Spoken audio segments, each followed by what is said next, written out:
Picture the servo you drive past every morning on the Gold Coast. On Monday, regular unleaded is sitting at 172 cents a litre. You think, I'll fill up tomorrow. On Tuesday you drive past and it's 198. Overnight, 26 cents a litre gone. Nothing happened to the price of oil. No tanker sank, no refinery caught fire. The fuel sitting in that servo's tanks is the exact same fuel that was there yesterday. So what actually moved that number? By the end of this, you'll know why it happens, who it's timed against, and the cheapest day of the cycle to fill up. Let's follow the money. First, why this is worth 10 minutes of your time. The competition regulator, the ACCC, has done the maths on this. It reckons that if you fill up at the bottom of the cycle instead of the top, a driver here in the southeast saves around $150 a year. In Perth, where the cycle runs like clockwork, it's closer to $520. That's not a discount code or a loyalty card. That's the same fuel, the same servo, bought on a different day of the week. Most of us are just filling up whenever the light comes on, and quietly paying the top of the cycle for the privilege. So here's the machinery underneath. What you're looking at is called a petrol price cycle, and the ACCC is blunt about what causes it. In its own words, these cycles are the result of pricing decisions made by retailers. They are not driven by movements in wholesale prices or the underlying cost of the fuel. Read that again, because it's the whole story. The petrol didn't get more expensive on the day the sign jumped. A retailer chose to raise the price. Here's how it plays out. One or two of the big chains lift their price first, usually overnight. It's sudden and it's sharp. Within a day, the servos around them follow because now they can. Then the slow part begins. Over the next week or two, they start undercutting each other by a cent or two at a time, chasing your business back until the price has drifted all the way down to the bottom again. And then one of them lifts, and the whole thing resets. A sharp spike up, a long slow slide down. Draw it on a graph and it looks like the teeth of a saw.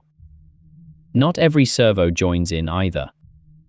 The ACCC points out that diesel doesn't move in cycles at all. And neither do the servos out in the smaller country towns. This is a big city pattern. And the Gold Coast is one of the Queensland spots where it runs. Now here's the part that catches people out. And it's where it gets a little cheeky. The spike up takes a single day. The slide back down takes 2 or 3 weeks. Those two speeds are not an accident. Think about what it means. The price you pay has almost nothing to do with the cost of oil that week. And almost everything to do with one thing. Where you happen to be standing in that sawtooth when your fuel light comes on. Fill up on the wrong day and you're paying the peak. Fill up 3 days later and you might save 20 cents a litre on the identical fuel. And the ACCC's own commissioner has said the quiet part out loud. He said the cycles are not illegal, but that retailers use them to maximize profits and that drivers can see no reason for them to exist. Sit with that. A senior regulator is telling you, on the record, that this pattern exists to lift margins, and that there's no cost reason behind it. It's a choice. Now you might be thinking, hang on, surely petrol prices just follow the oil price. And over the long run, they do track something. But it's not the crude oil price you see on the news. The ACCC explains that Australian pump prices follow an international refined fuel benchmark. The Singapore price for the type of petrol we actually use. And it's set in US dollars and flows through on a lag of around 10 days. 2 things fall out of that. 1, because it's priced in US dollars, a stronger Aussie dollar can quietly soften prices even when oil hasn't moved. And 2, that 10-day lag is exactly why you sometimes see the pump jump the day a war headline breaks. before the fuel in the tanks has cost anyone a cent more. The benchmark is the slow tide underneath. The cycle is the wave on top. Most of what you feel week to week is the wave. So who actually benefits from a system the regulator admits infuriates people? Let's be fair about the good bit first. During that long slide down, the servos that stay cheapest really are fighting for you. And that competition is real. If you shop around, you win. But zoom out. Every cycle ends with a sudden reset back to the top. On a schedule the seller controls and the buyer doesn't. You don't get to choose when the spike lands. They do. The motoring group RACQ has gone a step further than the ACCC. It describes the cycle as an artificial system maintained by fuel companies, one that can dull genuine competition and end up hurting consumers.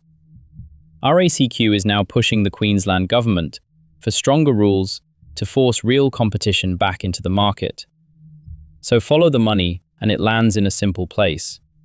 What they don't tell you at the Bowser is that the timing of every spike is a decision made by someone who profits from it, and the person it's timed against is the one holding the nozzle. That's you. Let's put real numbers on it, because this is where it stops being abstract. Say you drive a normal mid-size car with a 55-litre tank. Across a typical cycle, the gap between the peak and the trough runs somewhere between 20 and 40 cents a litre. Take the middle of that. On a 55-litre fill, a 30-cent swing is about $16, one tank, 1 day's difference. Fill up once a week without watching the cycle, and you're leaving roughly $800 on the table over a year, versus someone filling the same car at the low point each time. Now that's the extreme end. Most of us land somewhere in the middle. But even the ACCC's more conservative estimate, the one for people who just stay a bit switched on, is that $150 a year saving here in the southeast. The tool that closes the gap isn't complicated. A fuel price app on your phone shows you live prices at every servo near you, so you can see exactly where you sit in the cycle before you pull in. So where does this go next? For most of this year, the cycle actually went quiet. The ACCC noted that since the conflict in the Middle East flared up back in February, the familiar cycles mostly stopped, because prices were lurching around for other reasons entirely. But that shock is fading. Oil has drifted back to where it sat before the conflict, and as it settles, the ordinary sawtooth is likely to creep back in. On top of that, two things are landing at the Bowser around the same time. The temporary fuel excise relief, the discount that softened prices since April, steps off completely in early August. And the excise itself, the flat tax on every litre, gets bumped up with inflation at almost exactly the same moment. So the baseline under the whole cycle is nudging up, regardless of where the sawtooth sits. Longer term, RACQ makes a fair point. As more Gold Coast driveways get an electric car, the excise that pays for our roads slowly shrinks, which is why you keep hearing talk of a per-kilometre road charge to replace it. But none of the big forces are the move that's actually yours. The move that's yours is small, and it works. Watch the pattern. Check a fuel app before you fill, and buy near the bottom of the cycle, not the top.